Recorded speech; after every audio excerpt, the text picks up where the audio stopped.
Hello, welcome back to the David Watson podcast. Today I just had an amazing conversation with a lady called Donna, and something I can never stress enough how much I appreciate when I think I'm going to be talking about something to someone. In this case, Donna is an author, and we just end up having a conversation about everything and anything, and it was so enjoyable. I just loved it, and I hope you enjoy it as well. Hello, welcome to the David Watson podcast. Just for context for everybody, we've already spent about 15 minutes putting the world to rights in our own little way, and we've decided that you, the human race, are at fault, but we have hope for you, and we think it can be better. So how's it going?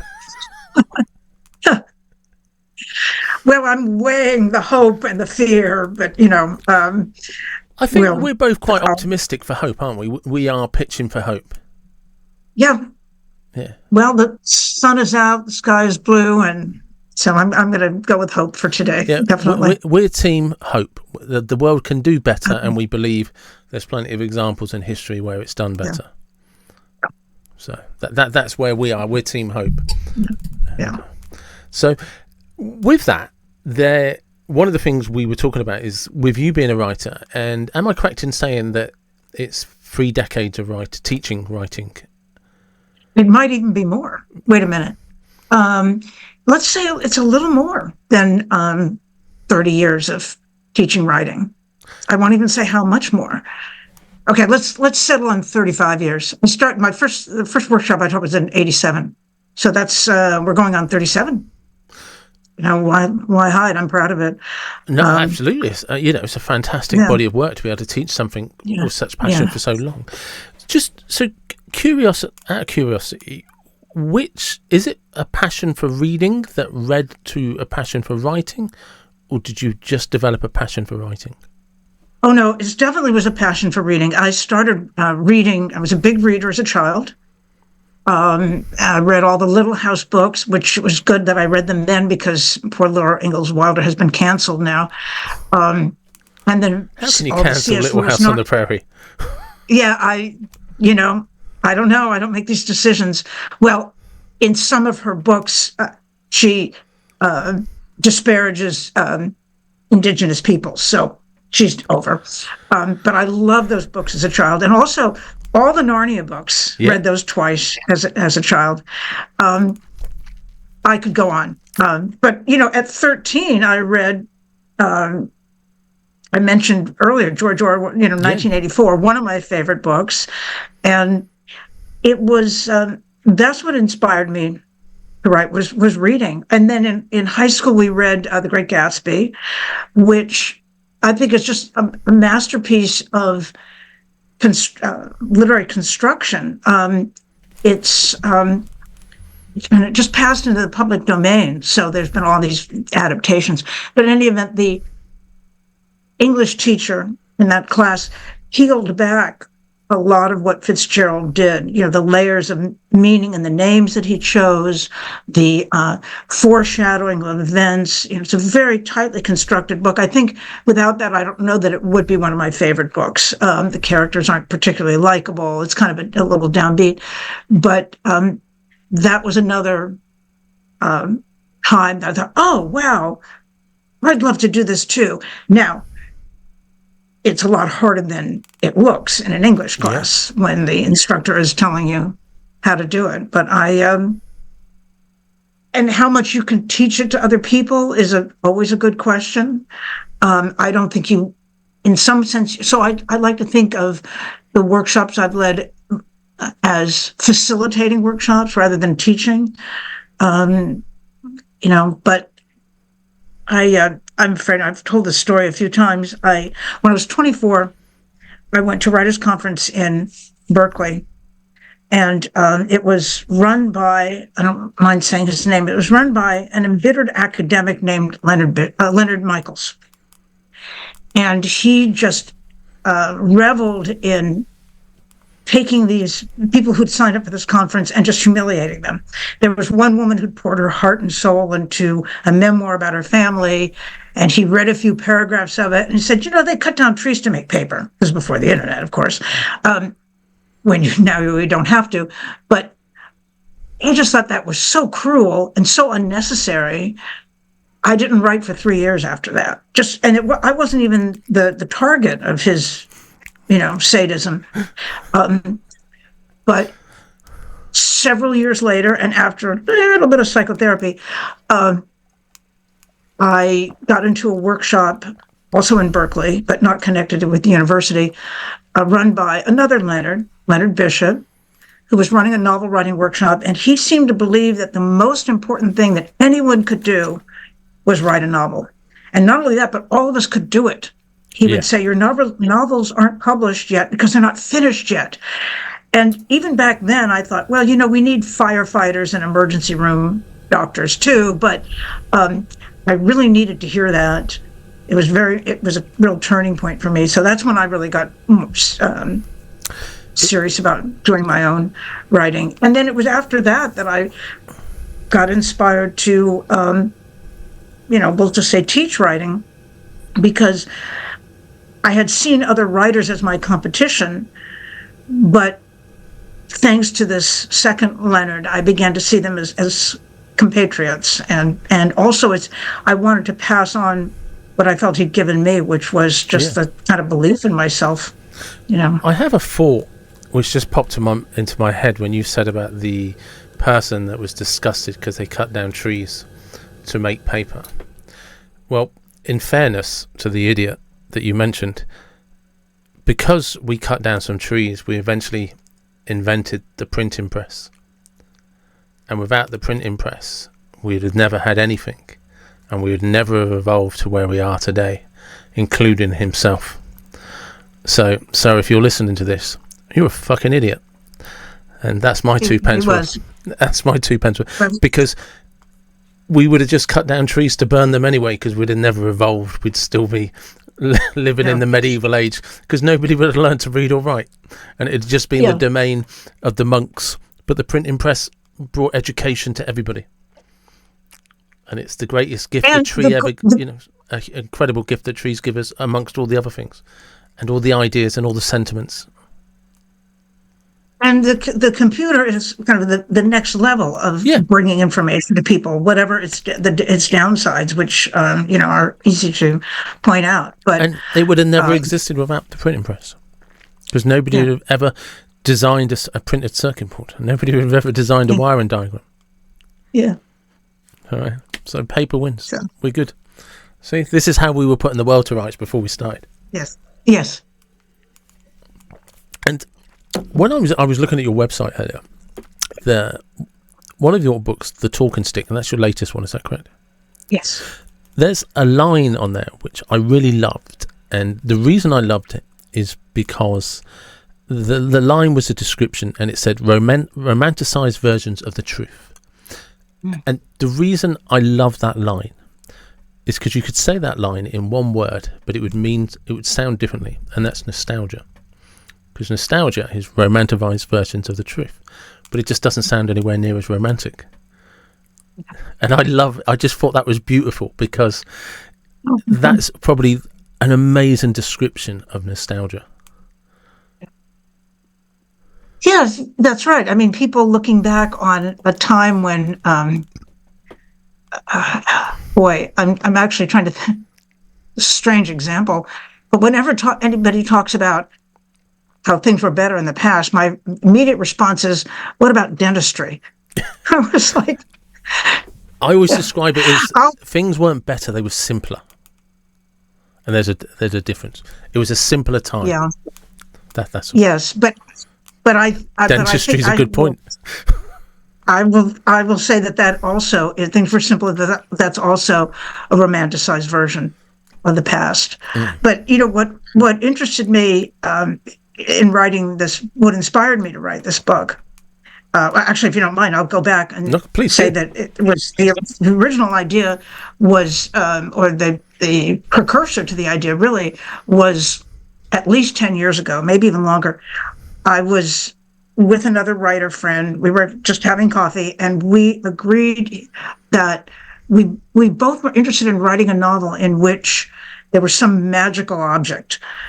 His idea was that a man finds a device in his garage that he can use to make people, in this case women, I hope it's okay to fall in love with him. Cool. I knew exactly where that was going to go. Yeah. And my idea was a device that would allow a person to read other people's minds. Well, now I certainly don't want anybody reading my mind at any time. So, we both moved on from that quickly. He went back to writing the detective novels he was writing, and I went back to writing what I was writing then, which was, a woman about a woman raising a child on the autism spectrum. But then I finished that book, and then I had this idea that there would be this talking stick, and people. I might get accused of cultural appropriation here because it's originally a Native American tradition. But in a group, somebody's holding the talking stick, and that person is the only person who can talk until it's wrested away from them or they give it up. And I thought this would be the person who's holding it remembers something they've forgotten or revised, remembers something in the way it really happened. My premise actually is that when we remember things the way they really happened, when we remember our own role in the way things turned out, that we can live a more authentic life. So that, for example, one woman remembers that she was not remembers her own role in the failure of her marriage. The book begins when our main character, her husband, leaves her for another woman, and she feels abandoned and betrayed. But then she begins to remember the ways that she brought that about, or at least, her part in bringing that about.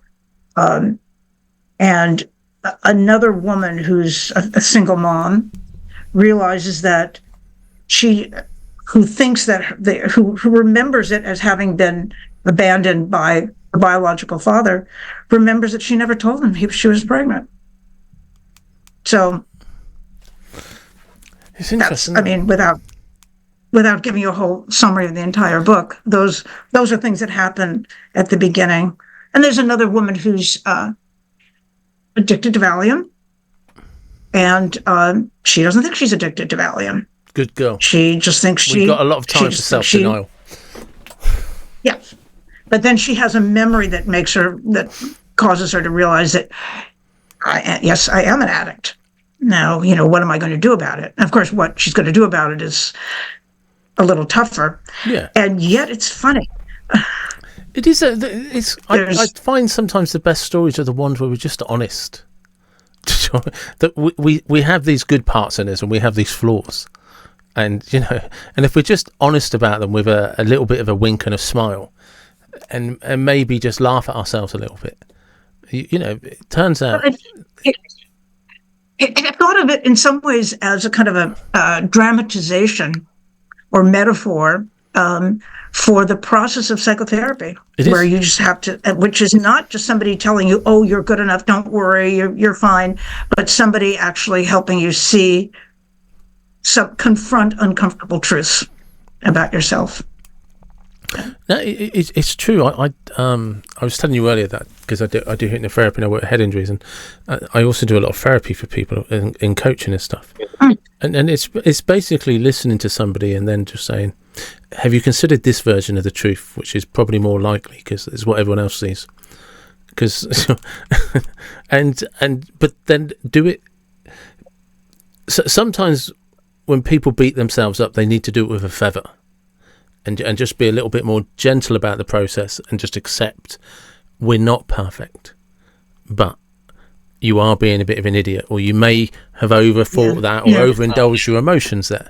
But that's not against the law. It just makes you human, and it means you just care about things, or things have got on top of you, and you gently want to nudge them in the right direction with a little bit of love and honesty, and and these stories always fascinate me the most, because I'm guessing that a lot of what you've discussed are real events that you've witnessed, heard, or been affected by. Well, I'm happy. It's not autobiographical. The women, there's 4 women this story is really about, and they're all. Although I just said it's not autobiographical, you can see how they're all parts of me. Yeah, I've heard it said that every character in a novel represents some part of the author, him or herself, or how do I have to say their self, themselves. And, so there's the woman who has the substance problem. I'm not saying I have any substance problem, but there's a woman who's a crazy cat, and this is water, the water or vodka, the water. There's a woman who's got a collection of cats that she inherited from her mother. Okay, my mother had a lot of cats, and I grew up with a lot of cats. So I had that experience. I've never been divorced, but I've seen enough divorces to be able to imagine that. So, I mean, you think no one can, even fantasy novels really come from the author, him or herself.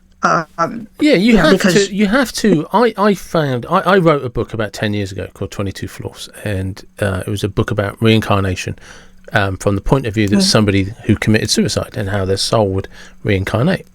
But many of the stories I write are either personal experiences or things I've witnessed, through other people.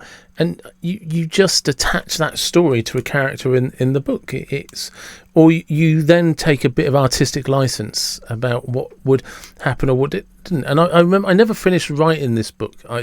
But I remember writing a scene in a writing class once, and it was about, and it part happened to me, but it didn't happen to me. I changed the scenario. And that was many years ago. I tore one of my ligaments in my knee, but I didn't detach it from the bone, so I could get around with just like a brace on, and I didn't need surgery or anything like that. So very, very lucky. But for about 3 months, I had a brace on that you couldn't see, because I could wear it under my trousers. But one day I was in the cinema, and I couldn't straighten my leg properly, and it was getting really, really uncomfortable. And it then went into a bit of a spasm. And of course, this leg is and I'm trying to sit still until I just can't. And I end up with this leg trying to straighten itself out while I'm trying to get up and move out of the way. And so it kind of came quite painful for me. But in this writing class, I then imagined what that had been like if I'd been on a date with somebody for the first time and that had happened. Yeah. So that's the fun part of writing fiction is, taking some experience that you've had and heightening it. Yeah. And I think that's what novelists, fiction writers generally need to do, which is, make things more dramatic.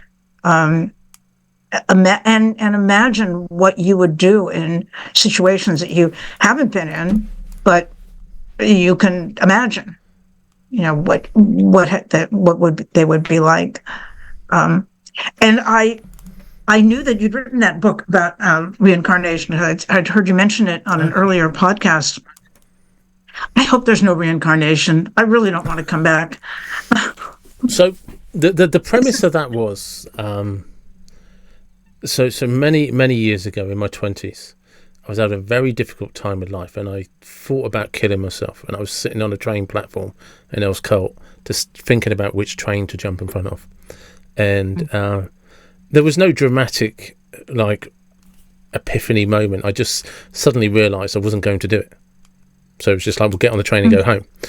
And the problem with that, in a sense, is it then led me to realising that I developed this hatred of who I was. So it took me a long time to figure out how to appreciate and love myself. And when I say a long time, over a decade, do you know what I mean? It's just realising that you'd caused a lot of self-harm with these thoughts.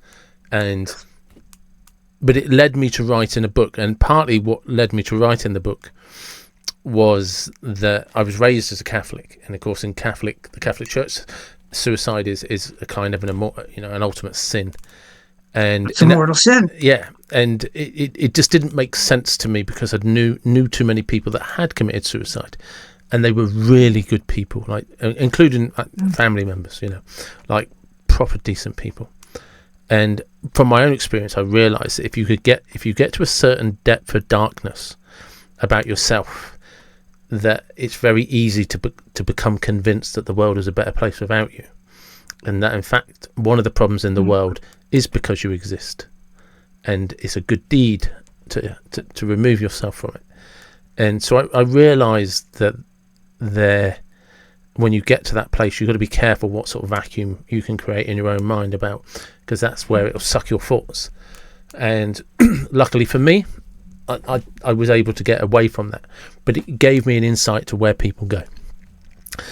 And then it conflicted with my idea of the Catholic Church and just my own spiritual beliefs. And I pondered on that for a while, and I came up with 3 questions that if you believe in God or some form of religion, that's fantastic, but there's about 3,000 deities known in history. So the chances are your belief is based, not that it's fault, I'm not criticizing anyone's beliefs, but the chances are your belief is based purely on where you were born and the deity that was placed on the wall for you to worship.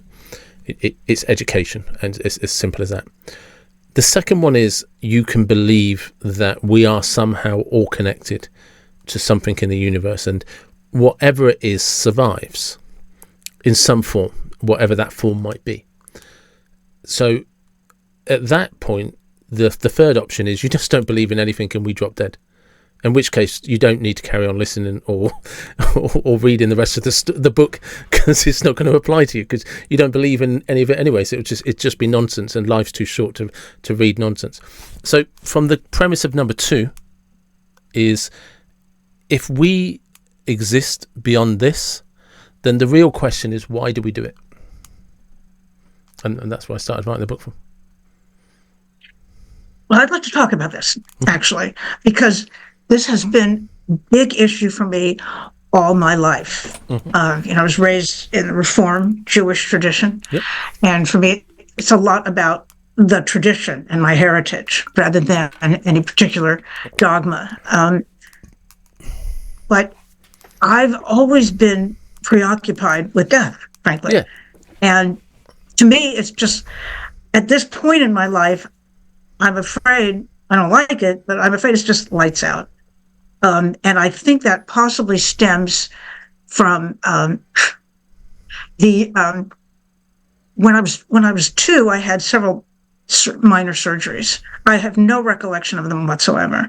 But then later in life, when I had general anesthetic for other, thankfully, minor procedures, it's just you may feel something cold, and the next thing you know, you're back. There's nothing in between.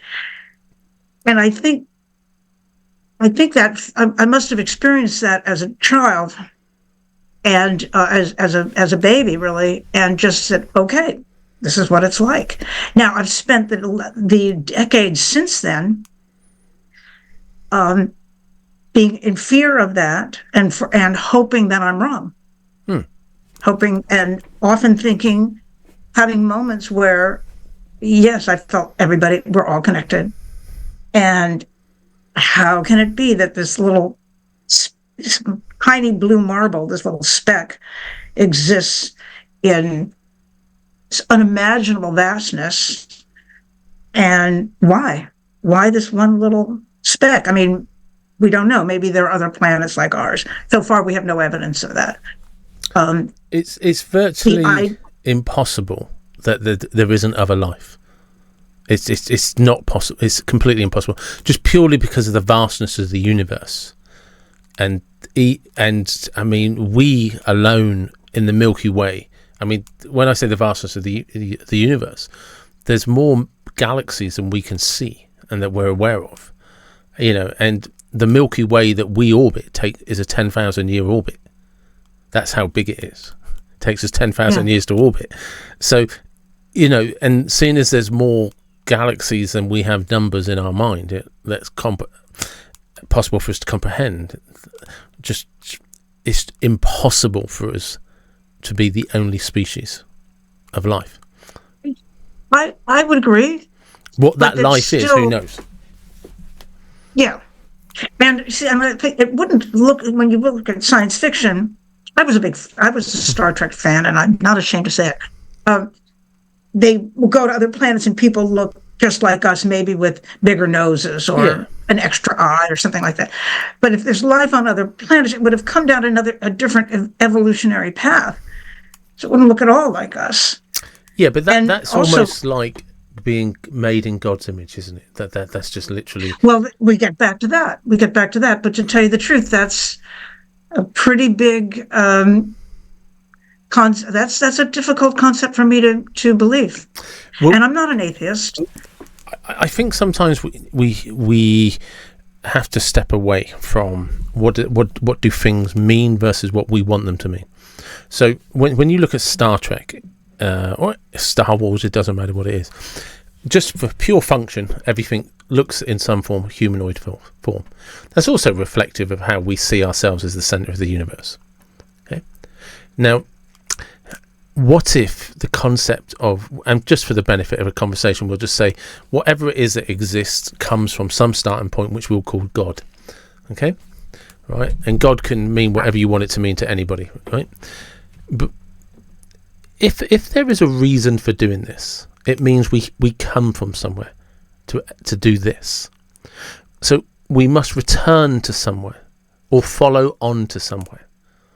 So we have one or two purposes of being here. Now, this could just be a happy holiday and it's all done for shits and giggles. Who knows, right? We can be, but the point is, when we're perhaps made in the image of somebody or something, maybe that image is the image to feel, to move. And when I say move, to transcend between physical spaces, one life after another. So in that book, 22 Floors, I wrote a story about, there's a story within the story. And one of the short stories in that story is a story about a beech tree and how this beech tree starts as a seed. And it eventually becomes one of the oldest trees in the woods, gets blown in the storm just like the tree before it. And in getting blown over, it fell down in such a position that another seed was able to grow up through it because it gave it the protection it needed. So in its own sense, it was made in the image of its creator. So, but we attach what that must mean, like we must look like God or God must look like us. What if it's our capacity as in a form, whether it's a soul, whether it's an energy, whether it's a spark of life, or whether it's just the fact that the image that we are created in is that you and I could sit on a beach and both enjoy the same sunset and both appreciate it with the same affection. And maybe that's the reflection of what we're created in, is our abilities to do things and our abilities to have things in common. It doesn't necessarily mean that you look like God and I look like God, or that God looks like us. It's the things that transcend our physical bodies, that we are the image of our creator. Well, I do feel, like I said, I'm not an atheist. I imagine that there has to be more that we don't know. 100%. Why would we think that we've reached the terminal point of? Why would we think that we're most intelligent creatures in the universe? Why would we think that we've found out everything there is to know, or that we ever will find out everything there is to know? I think whatever there is beyond us is something, by definition, we can't understand. But every generation has believed, every generation has been at the pinnacle of humanity. And tomorrow's children, who are going to be born in the next 12 hours, will be in their own lifetimes, will constantly be, every day they're alive, will constantly be at the pinnacle of humanity. And as you and I were talking earlier, like pre-internet, the things we didn't know before the internet, but we thought we were the most advanced, knowledgeable people in our universe. And then we discovered Facebook and Google, and now we really do believe that we know everything and everybody.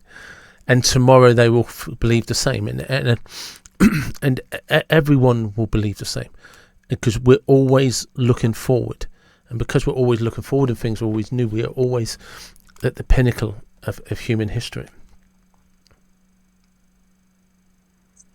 Well, I like to make the analogy of try to imagine the fourth primary color.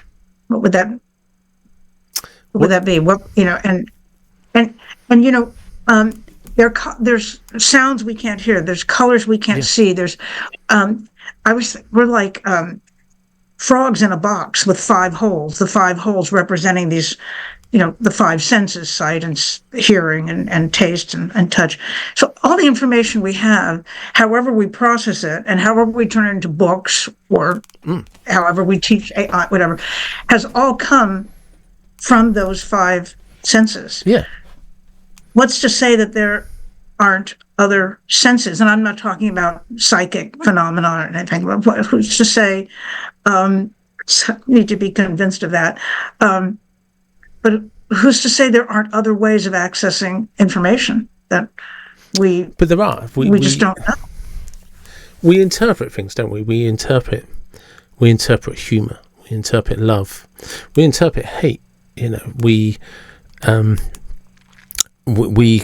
I mentioned earlier, we can both look at the same sunset and interpret it differently, and it can affect us differently. Watching a sunset on a stormy day versus a sunny day with margaritas is 2 different experiences. It's the same sun. We're just sitting at it, looking at it from a different perspective on each occasion. And going back to the reflection made in the image of our creators, if you look at the history of literature, everything that's ever been written, everything that was ever lost that we don't even know was written, could it be argued is in the image of its creator? I could see that. See that. Still doesn't convince me that there isn't something more that we don't know about that.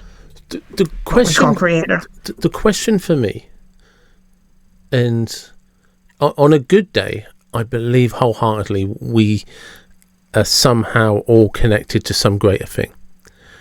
On a bad day, no. I don't want to be. I'm not in the mood for talking to anyone. And if there is a creator, I don't want to talk to you either, because I'm having a bad day, right? But if I can relate to everything you just said. But one thing I know is, and it's a question that I don't have an answer to, but everything in life at some point, regardless of what it is, there's a point when it's no longer an inanimate object, and something sparks into that which we call life. We call that word we use is life. And it doesn't matter if it's a seed becoming a blade of grass or a baby, right? And we have examples of stillborn babies. We also have examples of grass seeds that don't germinate. So something is life and something is not. And you can have the perfect makeup side by side, but one of them gets life and one of them doesn't. And yet if you dissect them, split them, separate them in any way, the only thing missing is whatever life is. And they are identical in every other way, but one is never born and the other one is. And what we all know, in every capacity at some point, everything, whatever life is, when it disappears, is now just an inanimate object again, and we call that death. So what's that, what we call life? What is it? Because everything can be identical, but if it doesn't have that, it's just an inanimate object that doesn't live. Yes, well, it's very deep for a conversation about books. Yes. I mean, we were talking about Valium earlier, and divorces. And divorces, and and talking sticks and Yeah. Laura Ingalls Wilder, etc. Yeah, I would like to get to I would like to unplug myself from pondering these larger questions as much as I do, because I don't have any answers, and it doesn't. If you had an answer, what would you want it to be? Oh gosh, that is a great question, and I think I have to. If I had an answer, it would be that yes, we're all connected. I'll tell you. I recently stumbled on the idea, and just stumbled on it. Coincidence, you be the judge. The concept of universal reconciliation. Uh-huh. Or sometimes called Christian universalism. And it dates back a couple hundred years. And it's the idea that no matter, although, founded by a Christian organization, it is the idea that no matter what you believe and no matter what you've done, that eventually you're going to be right with God. Yeah. And, somebody like Osama bin Laden is not going to be right with God for a very long time. But even if Osama bin Laden eventually we're all going. There's a wonderful book, and it was turned into a film, and I'm pretty sure it's called The Shack. And it was do you know the film? I do. I know of the film. I haven't seen it, but I may be about to see if it's available on Amazon Prime. Tell me more. Because basically the guy meets the main character meets God, and wants to know from God, how do you justify death? The murders and the stuff like that. And I won't tell you why he met God, but because that's an integral part of the story, and I don't want to ruin it for you. But God in the film explains quite simply, I am a mother and everybody is my child, and like all mothers, I love my children, and even when they do something wrong, I can't stop loving them. That doesn't mean I don't deal with them, but I am still their mum and I still love them. And again, if we look at the reflection, we are the image of our Creator. Even the best mothers, the best fathers, no matter what their children do, they recognise the wrong, but they still love them. And will recognise that they need to be punished, will recognise that something needs to happen to them, but doesn't stop them loving the child that they brought into the world. And it's a wonderful film. I will definitely be watching it. Yeah. Before the day in California is out. It's a great film. It's really well done. Yeah. And it's one of those films as well that's so amazing because it doesn't. When it starts off, it's not. It goes in a completely different direction to what you're expecting. And those children will include animals too, right? Yeah. Yeah. So, because I think it's just I was at a restaurant a couple of months, 6 weeks ago, and it's a seafood restaurant, and in the tank there are lobsters, and what's going to happen to those lobsters before the evening is out. But these lobsters are just moving around. They're just living their best lobster life. And they're going to get. We don't know what they're thinking. They're probably not thinking about, the Sixth Amendment or something, but they want to live, they want to eat, they want to procreate, they want to, and for them to live, they have to eat. Yes. So, and to tell you the truth, I'm not a vegetarian, but I really want to become one because I think of these. But I don't eat shellfish anyway, so the lobsters were safe from me that particular night. There's a thing with vegetables and all plant life. All plant life at some level gives off toxins to other animals that eat it. All right? Or it comes up with defense mechanisms. Sometimes, like roses have thorns.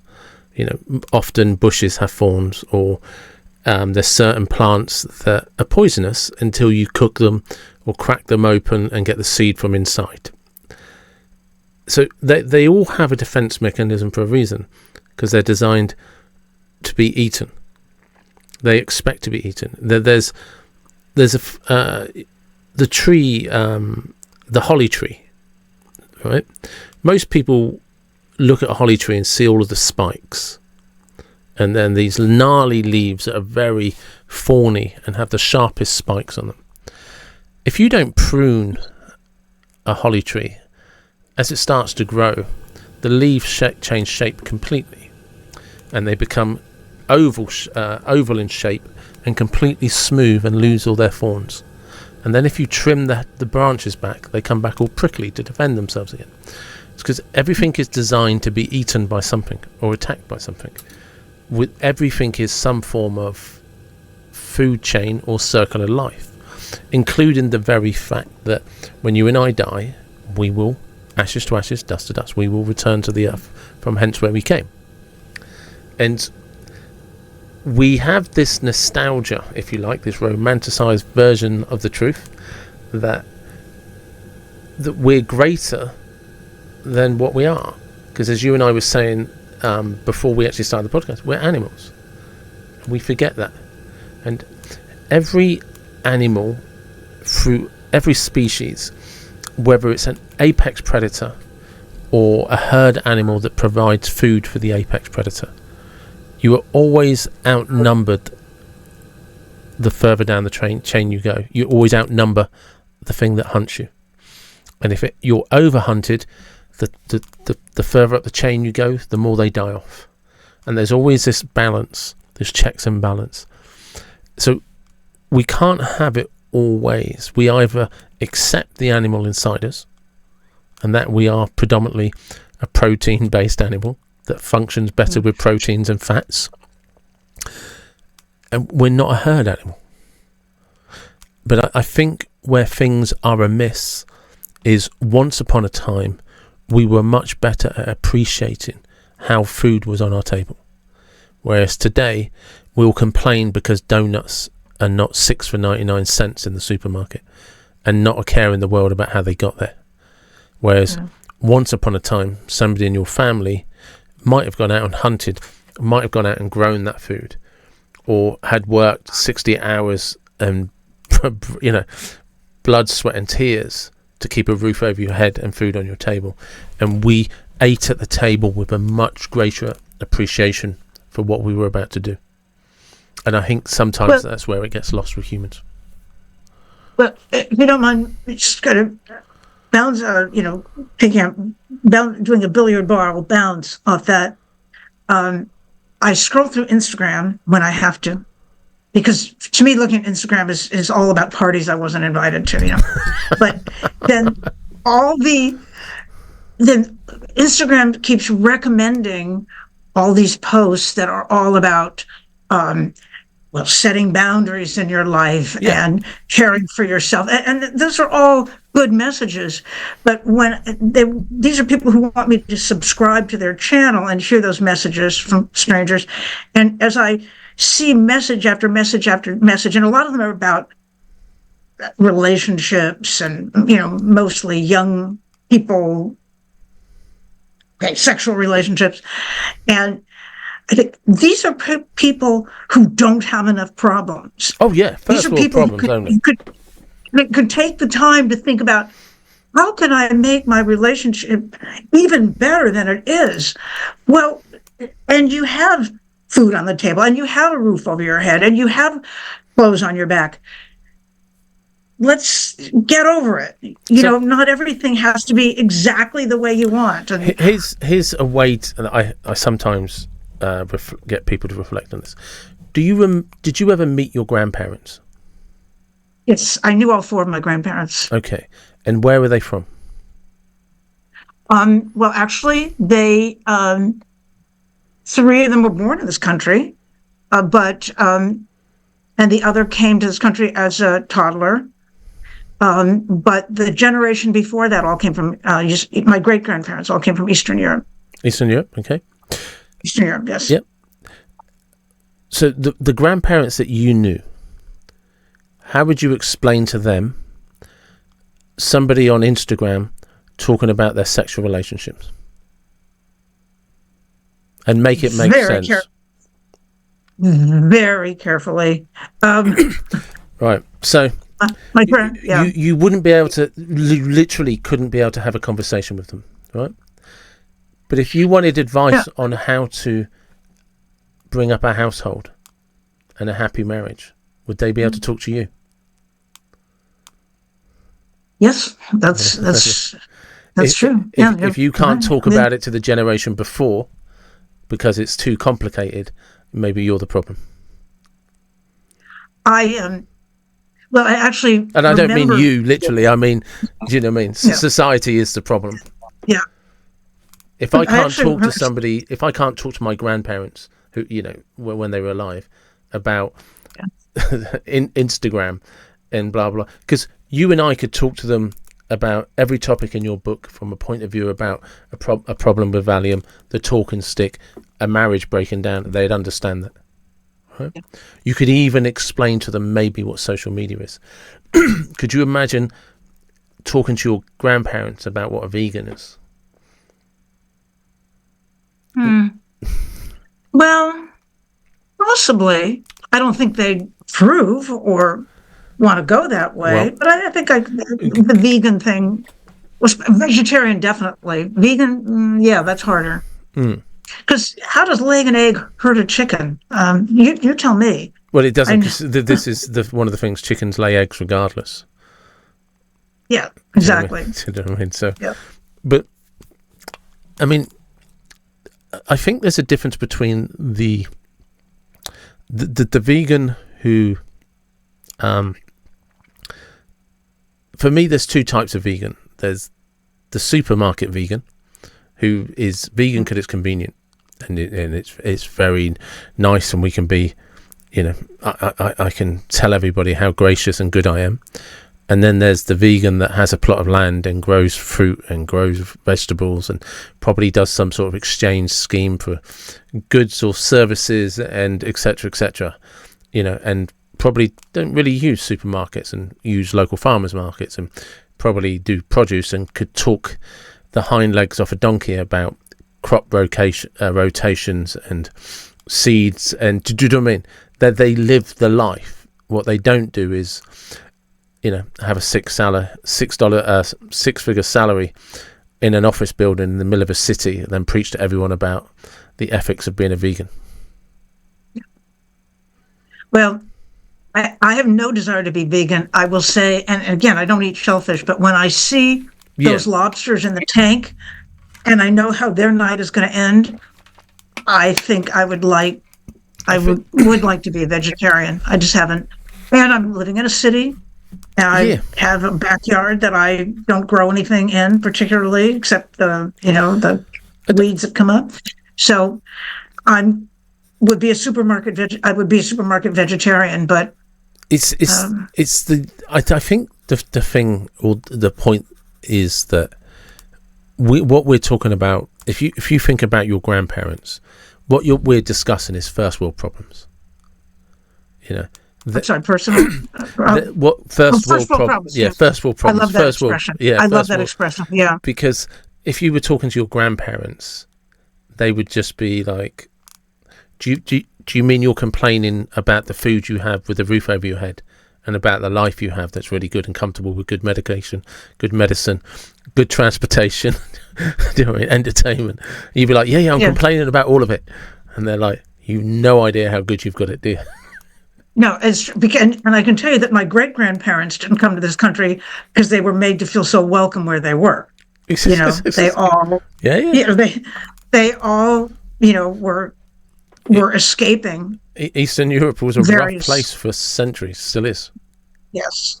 I mean, to tell you that they were all escaping pogroms when they came here, So, People don't understand that the whole of Europe, in one form or another, was at war for thousands of years. Yeah. And if you were on the wrong side of a border, you were in trouble. If you supported the wrong religion, supported the wrong king, the wrong queen, you were in trouble. Yeah. No, I know. I've had it pretty good over here in Northern California. So, we don't even have snow. No. Or rain. Certainly not how the rest We of have us. some. No. Sometimes we have rain, You but don't. we You could don't. use a lot more rain. We could use Trust more me, rain. someone that lives in the UK, you guys have no idea what Okay. rain is like. Oh, no, I've heard that. That's true. Well, do you know how, But, like, California? I've only been to California once. I was there in 2019. And the reason I say California, because I went on a surfing trip and went from San Francisco to San Diego. So I kind of did that. And then we came back up through the Yosemite Mountains and back round into San Francisco that way for 2 weeks. So I kind of got a good glimpse of California. So you know how along the coast of California, how it's sunny. And it basically can just be dry, let's say.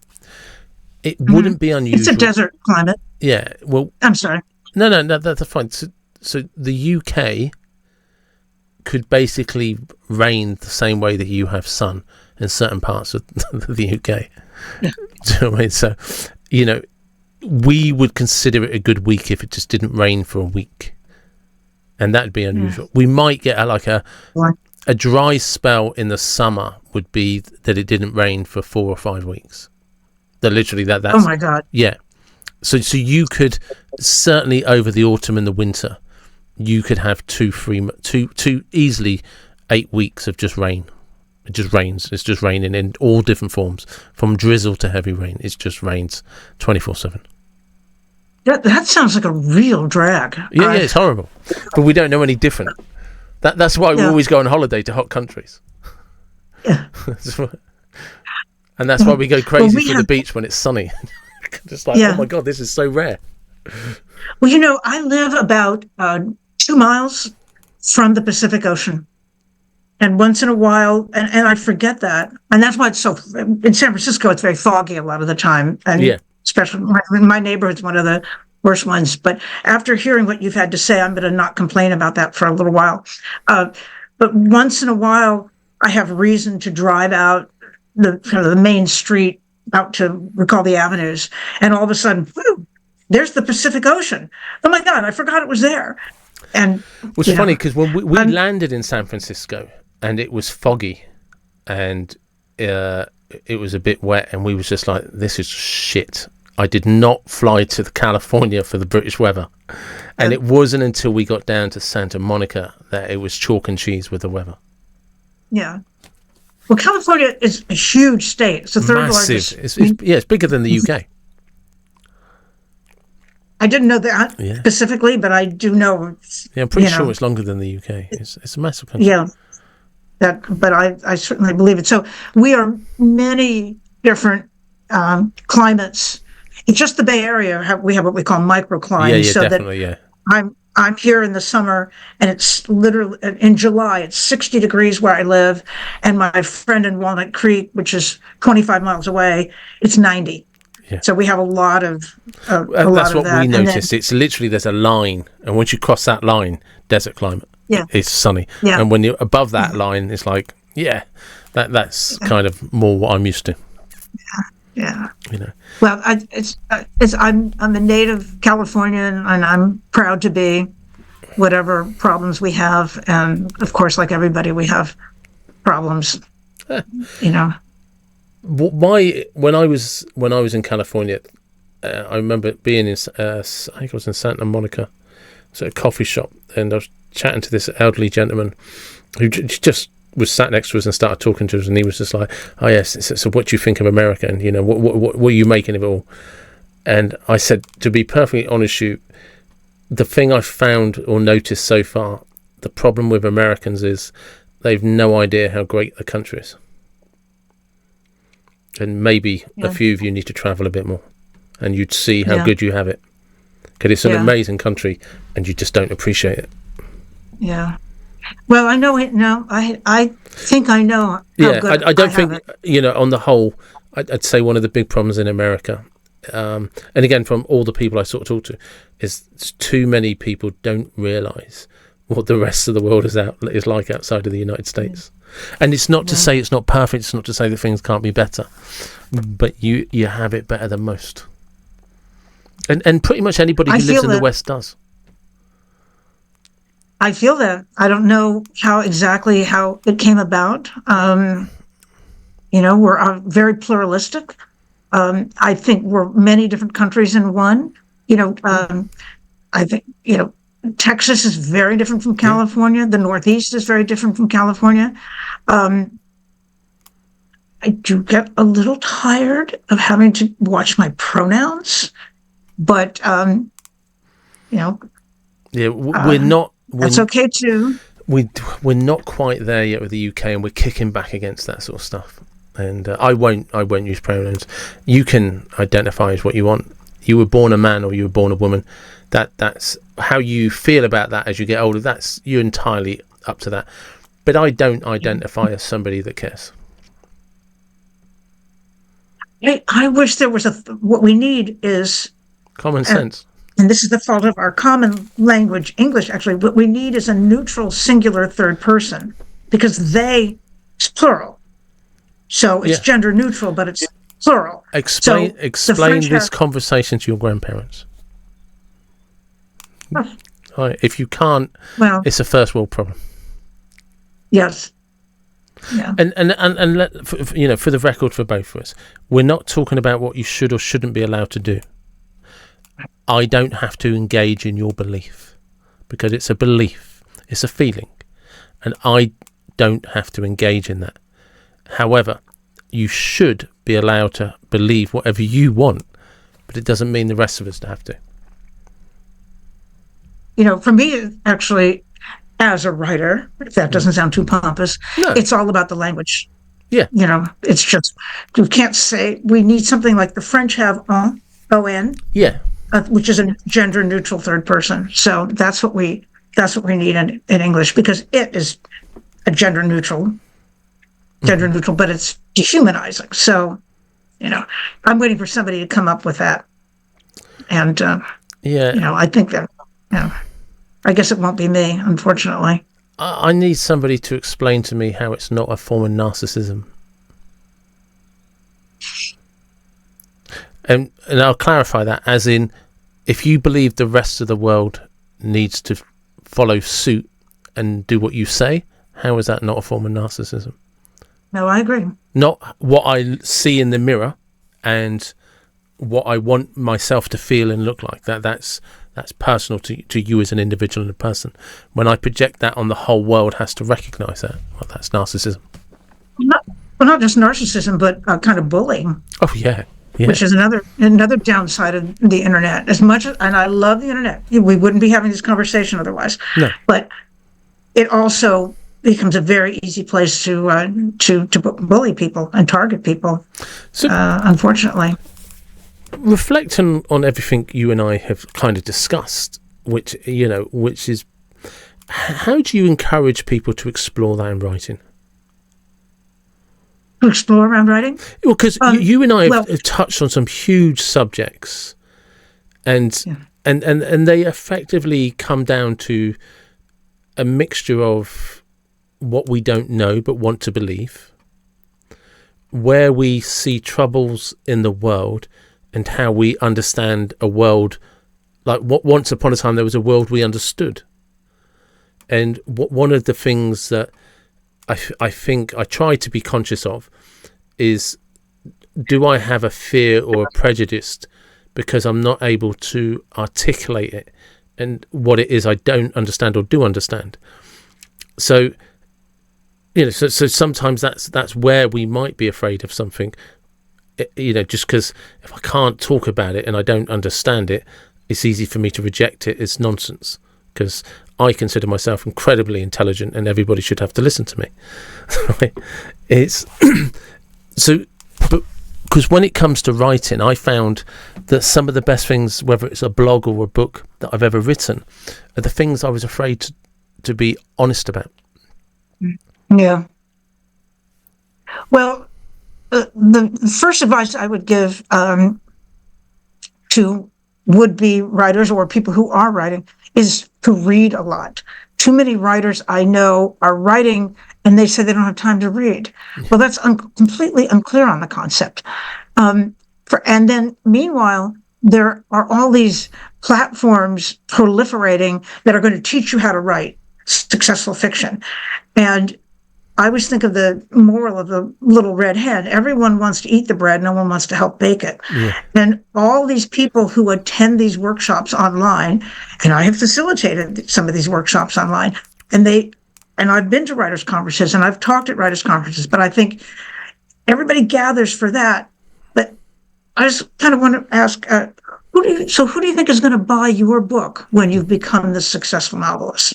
Because you're not buying anybody else's, but who's going to buy yours? So we're back to that now. As far as the other issue that because in spite of the weighty subjects we've touched on, I think of myself mostly as an entertainer. I like to tell stories. I love to make people laugh. That's and I'd like to think we need that too. But as far as some of these other subjects, I would challenge people as well as myself to listen to and read people who disagree with them.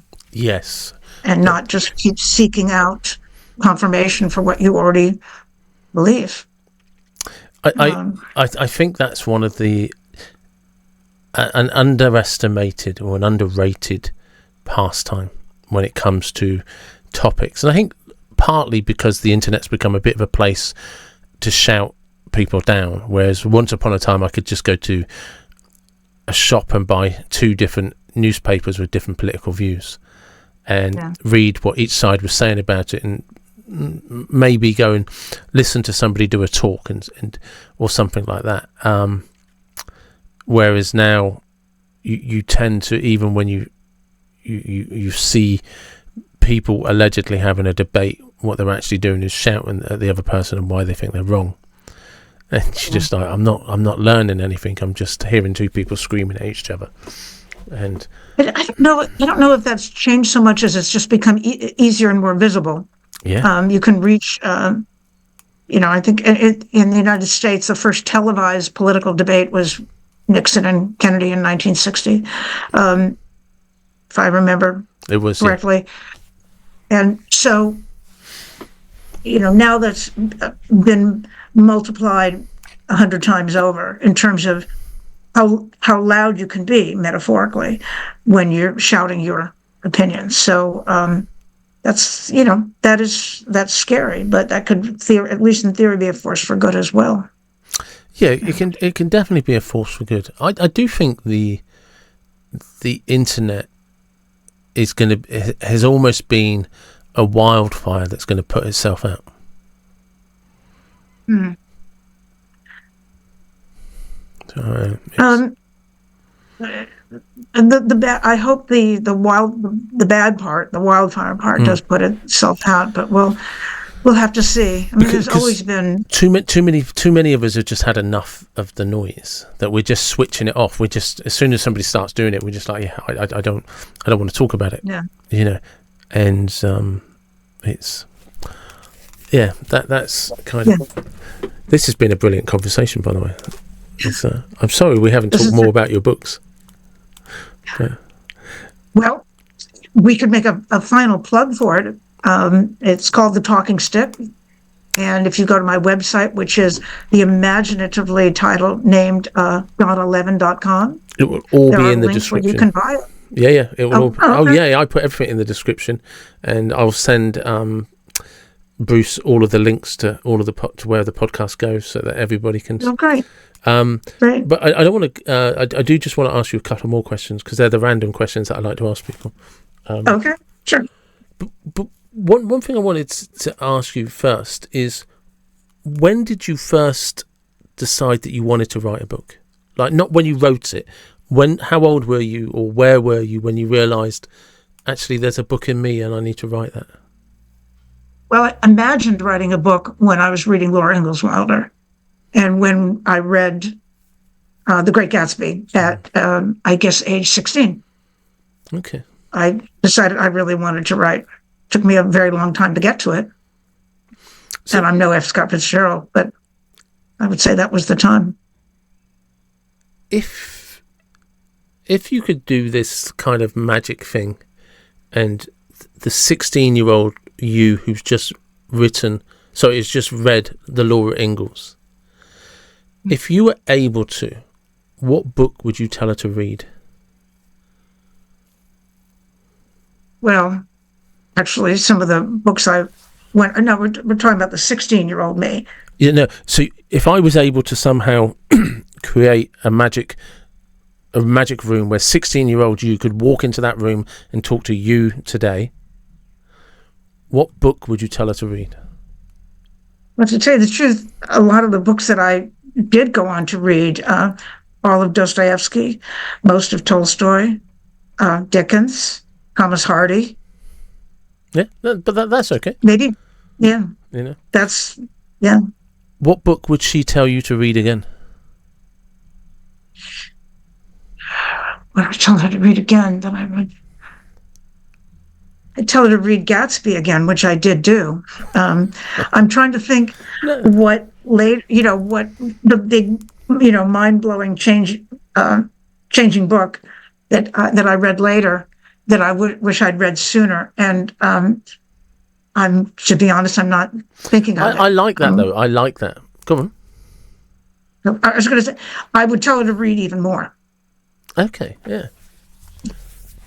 That's good. So, just lastly then, and you've probably heard me ask this question if you've listened to my podcast, is if you could, in that magical world, go any place, any time, any when, where would you go? What car would you be driving? And what music would be playing on the radio? Well, the music's easy. It would be Sondheim. The time that I would go back to, with all the problems, I think the best of times really is now. Okay. There's no time I'd like to go back to. Okay. And it's all about the dental work. I have terrible teeth, and without nitrous oxide and Novocaine, it would be kind of a hell on earth. Car, I would like to get my Nissan 300ZX 2+2 back. That's the car I want in red. I would like to get that back. I had that before I had kids.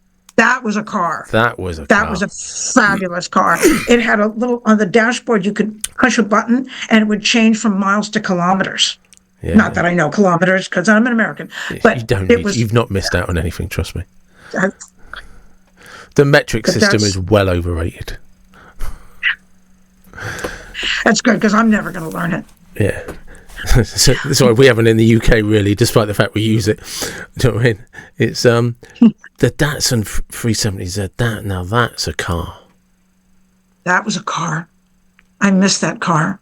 Do you know that those are my favourite things? You know, when if you're into cars, and some people aren't, but we can still be friends with those people, right? But if it's when you have a car and you open your door, or you've been somewhere and you come back and you see your car and you just get that little bit of excitement for it. The 370Z was one of those cars. Yeah. And it was it was lower than most cars. So I'd be walking through a parking lot and I wouldn't see it. And I'd always have this terror that somebody had taken it. And then I'd get close enough and then I'd find it. And I was like, yeah. And I've never actually driven one. I have seen them, but I've never driven one.